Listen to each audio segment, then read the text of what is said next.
Sehat Pak Anies? Sehat, alhamdulillah, waras. Ya, gimana Pak? Tadi kan ada aspirasi juga katanya Gini, pasarnya tambah sepi. Benar, saya ingin sampaikan kesempatan pertama kepada Pak Gusnal untuk menyampaikan sesuatu. Silakan Pak Gusnal. Alhamdulillah, tahu betul kondisi pasar, keluhan pedagang sudah disampaikan oleh pedagang Pak Anies. Mudah-mudahan ini membuat catatan buat Pak Anies agar pasar ini bisa bangkit kembali, pasar tradisional ramai kembali di bawah kepemimpinan Pak Anies nanti. Berkunjung ke pasar Cempaka Putih dan acara deklarasi. Harapan kami pedagang pasar-pasar yang sudah agak sepi, ya diharapkan seperti program Pak Anies yang lalu-lalu, semoga pasar kita ini dibangun pakai dana penyertaan modal pemerintah. Tuh, mudah-mudahan semua pasar jadi bagus dan ramai. Demikian, terima kasih. Sampaikan terima kasih atas dukungan yang disampaikan oleh teman-teman di Kopasindo, dukungan dari para pedagang pasar. Dan seperti saya sampaikan tadi bahwa perekonomian rumah tangga di Jakarta sangat diuntungkan oleh kehadiran pasar-pasar tradisional.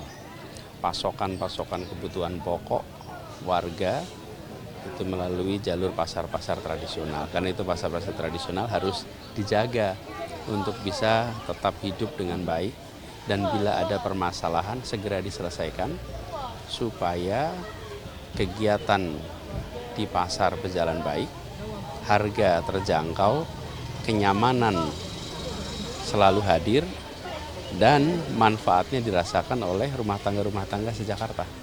Jadi aspirasi yang tadi disampaikan, karena ini adalah pasar sementara, tentu terkait dengan pembangunan pasarnya.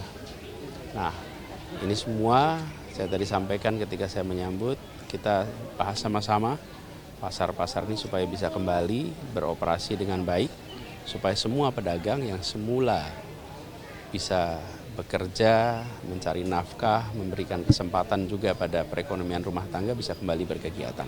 Ya. Oke, cukup, teman-teman. Yuk. Udah dari tadi pagi. Udah semua. Apa? Pak, ini kan kemarin Kaisang menyatakan dukungan kepada Pak Ahmad Lutfi di Jateng, dan ada sejumlah pihak memungkinkan bilang bahwa dia akan juga ikut jadinya ke Pilkada DKI Jakarta. Kemarin kan sempat ada pembahasan bahwa Pak Kaisang akan menjadi pendamping. Nah, itu seperti apa, Pak? Gini, bagi kami saat ini saya sampaikan fokusnya adalah warga Jakarta. Kami bekerja bersama dengan warga Jakarta selama 5 tahun. Saya bekerja dengan rasa cinta pada warga sehingga ingin masalah-masalah yang dihadapi warga bisa diselesaikan, bisa dikurangi bebannya supaya bisa hidup lebih baik. Nah, proses itu melalui proses politik. Nah, kita lihat saja nanti ke depannya seperti apa, ya. Pak, di sini kan kalau misalnya melihat hasil survei, Bapak kan memang merajai nih beberapa survei nasional, tapi kan juga ada mengekor, kemudian ada Pak Ahok, ada Pak RK, dan juga ada Mas Kaisang juga. Nah, ini kalau misalnya Bapak kan berarti memetakan juga ini sebenarnya. Nah, apakah ada sebenarnya calon yang cukup berat nih kalau misalnya dia juga maju nih di Pilkada Jakarta? Saya sebenarnya lebih banyak konsentrasi pada masalah-masalah yang dihadapi di Jakarta. Pertama, kita belum masuki masa kampanye, kita juga belum tahu siapa saja yang nanti akan berada di dalam pilkada. Jadi fokus saya sekarang adalah soal masalah-masalah yang dihadapi warga dan bagaimana program-program yang dulu dirasakan manfaatnya itu kembali bisa dirasakan lagi oleh warga. Itu fokus saya sekarang. Ya, Pak Anies cukup ya. Cukup percaya diri, Pak, untuk menghadapi nama-nama yang populer itu, Pak. Pada akhirnya pilkada itu kembali pada rakyat, bukan kepada siapa calonnya, tapi pada rakyat. Karena toh yang memutuskan adalah rakyat Jakarta. Ya. Pak Anies, Pak Yusuf Hamka katanya bersedia. Assalamualaikum warahmatullahi wabarakatuh. Yang saya hormati Ketua DPP Kopasindo Pak Haji Gusnal dan seluruh jajaran DPP Kopasindo termasuk Bu Sekjen Bu Hajah Wahyuni, Pak Safrizon, Pak Ketum, juga yang saya hormati Ketua DPW Kopasindo DKI Jakarta, Bila kita senang sekali, saya betul bersyukur bisa jumpa lagi dengan semua pegiat-pegiat Kopasindo yang membawa pesan yang sangat relevan dengan perjuangan kita. Kita ingin perekonomian kita maju. Kita ingin, betul ya? Tadi istilahnya yang mimpin doa tadi, adil dalam kemakmuran, makmur dalam keadilan. Insyaallah. Oh ya, Ketua DPW Banten yang saya hormati. Jadi saya bersyukur sekali bisa bertemu, bisa silaturahmi lagi, dan kita sudah berjuang bersama-sama di Jakarta. Apa yang menjadi kepentingan menggerakkan perekonomian, khususnya pelaku-pelaku pasar, itu akan kembali menjadi prioritas untuk kita.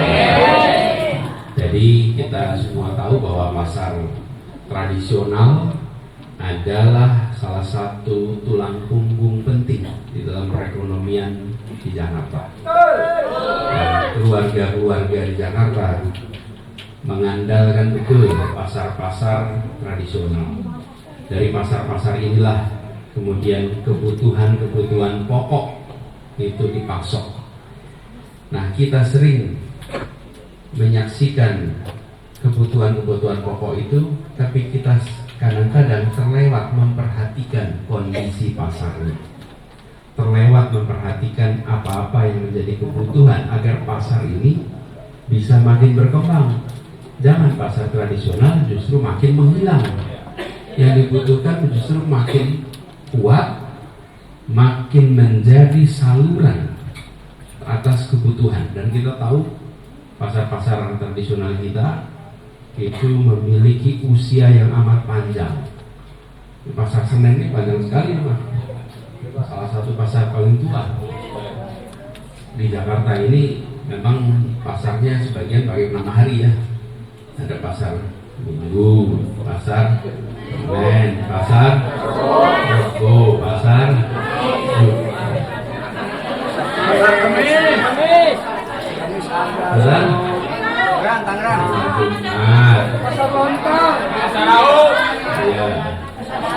ada pasar yang tidak pernah lama. Namanya pasar apa? Pasar baru terus pasar. Padahal udah panjang juga tuh umurnya. Pasar kambing ada di Jakarta, ya kan? Tanah Abang itu semua adalah pasar-pasar yang sudah meningkatkan kesejahteraan warga ratusan tahun. Bukan cuma itu, seperti Tanah Abang, Pasar Senen itu usianya ratus tahun. Nah, kita tidak ingin pasar-pasar tradisional itu jadi sejarah. Justru kita ingin pasar tradisional membuat sejarah baru di Jakarta. Jadi semua nanti insya Allah kita bekerja bersama dengan teman-teman Kopasindo. Kita ingat ketika menyelesaikan masalah-masalah di pasar. Ketika bicara menyelesaikan masalah di pasar, pemerintah tidak menganggap dirinya yang paling tahu atas masalah. Yang paling tahu atas masalah siapa? Pedagang pasar, konsumennya, kemudian orang-orang yang berada di sekitar pasar itu adalah yang paling tahu. Nah, kita selesaikan persoalan-persoalan itu dengan mendengar, dengan kalau bahasa yang kita gunakan kolaborasi, kerja bersama. Bukan sekedar konsultasi, apalagi sosialisasi. Kalau sosialisasi itu artinya apa? Pemerintah putusin, pemerintah sosialisasi, betul kan? Kalau konsultasi artinya apa? Pemerintah tanya, butuhnya apa, kabarin, putusin pemerintah. Kalau kolaborasi, sama-sama, tuh lain level. Sosialisasi satu arah, konsultasi tanya, kolaborasi kerja bersama. Jadi kita ingin tingkatnya lebih tinggi, namanya kolaborasi, kerja bersama. Nah, dengan begitu harapannya nanti persoalan-persoalan yang dihadapi di pasar-pasar kita bisa selesaikan dengan baik, termasuk yang belum tuntas nih, yang belum tuntas nanti insya Allah bila ditakdirkan kita sama-sama tuntaskan.